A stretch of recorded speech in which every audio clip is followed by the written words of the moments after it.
Hello, ഈ പെയിൻറ്റിങ്ങിൻ്റെ part 2 ആണ് കേട്ടോ ഇത്. ഫസ്റ്റ് കാണാത്തവർ ഒന്ന് കണ്ടിട്ട് വേണം ഇത് കാണാനായിട്ട്, എന്നാലേ എന്തെങ്കിലുമൊക്കെ മനസ്സിലാകത്തുള്ളൂ.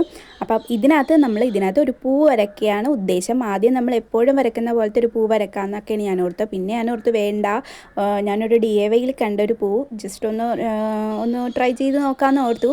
അപ്പോൾ അതിന് വേണ്ടി ലൈറ്റ് പിങ്ക് കളറിൽ ഇങ്ങനെ കുറച്ച് കൂടുതൽ പെയിൻ്റാണ് യൂസ് ചെയ്യുന്നത്. ഞാൻ ഇങ്ങനെ റൗണ്ട് ഇട്ട് കൊടുക്കുന്നുണ്ട് അവിടെ ഇവിടെയൊക്കെ ആയിട്ട്.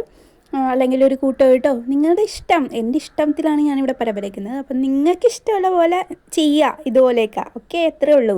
അപ്പോൾ കുറച്ച് കൂടുതൽ പെയിൻറ്റ് വേണം നമുക്ക്. ഇത് ജസ്റ്റ് ഒരു തിക്കായിട്ടുള്ള പെയിൻറ്റ്, അത് മാത്രം നിങ്ങൾ ശ്രദ്ധിച്ചാൽ മതി. ബാക്കിയൊക്കെ നിങ്ങളുടെ ഇഷ്ടം.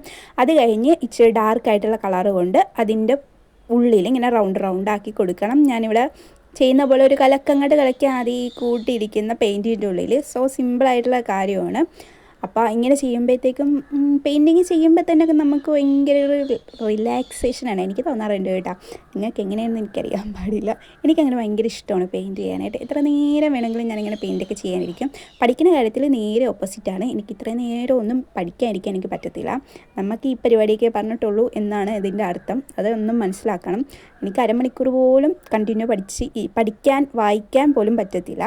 അപ്പോൾ നിങ്ങളെങ്ങനെയെന്നൊക്കെ ഉള്ളത് കമൻറ്റ് ബോക്സിൽ പറയണം. അപ്പോൾ ഇതാണ് നമ്മുടെ ലാസ്റ്റ് ലുക്ക്. ഇഷ്ടപ്പെട്ട ലൈക്ക് ചെയ്യണം. Okay, by.